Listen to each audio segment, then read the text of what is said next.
घाटला भाजी मार्केट येथे short circuit झाल्यामुळे जीवितहानी नाही झाली, परंतु वित्तहानी मोठ्या प्रमाणात झाली आहे. मोठ्या प्रमाणात अग्निशामक दलाच्या गाड्या आलेल्या आहेत, पोलीस अधिकारी आहेत, परंतु जीवितहानी झाली नाही. ही जरी सुदैवाची गोष्ट असली तरी दुर्दैवाची गोष्ट म्हणजे त्यांचा अख्खा संसाराची राखरांगोळी झालेली आहे.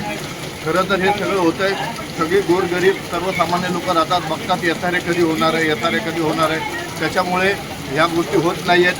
वायरी पण 20 वर्षापूर्वीच्या जुन्या तशाच असतील. या सगळ्या गोष्टींमुळं हा भुर्दंड सर्वसामान्य नागरिकांना भोगावा लागत आहे. याच्यासाठी सर्व नागरिकांनी एकत्र येऊन यासाऱ्याविरुद्ध लढा देणं गरजेचं आहे, नाहीतर अशा घटना घडतच राहतील.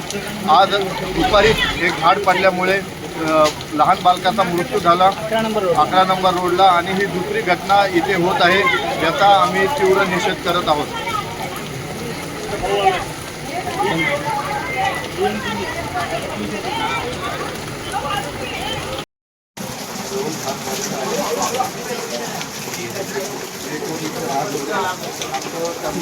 जळून गेलेला आहे.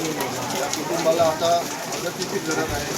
सगळे लोक सर्वसामान्य मध्यमवर्गीय लोकांची बघतात की यासारे कधी होणार, यासारे होत नाही म्हणून त्या भरोश्यावर सगळे लोक बसलेले आहेत. आणि या वायरी पण जुन्यात असतील 20 वर्षापूर्वीच्या वायरी, आणि त्याच्यामुळे आता थोड्याशा पावसामुळे तिथे शॉर्ट सर्किट झालं.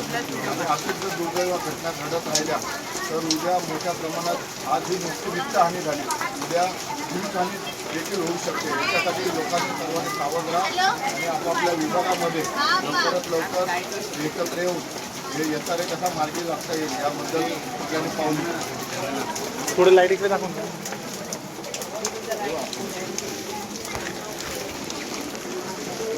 हॅलो, हा फोन करतो तुला. स्पॉटवर आलो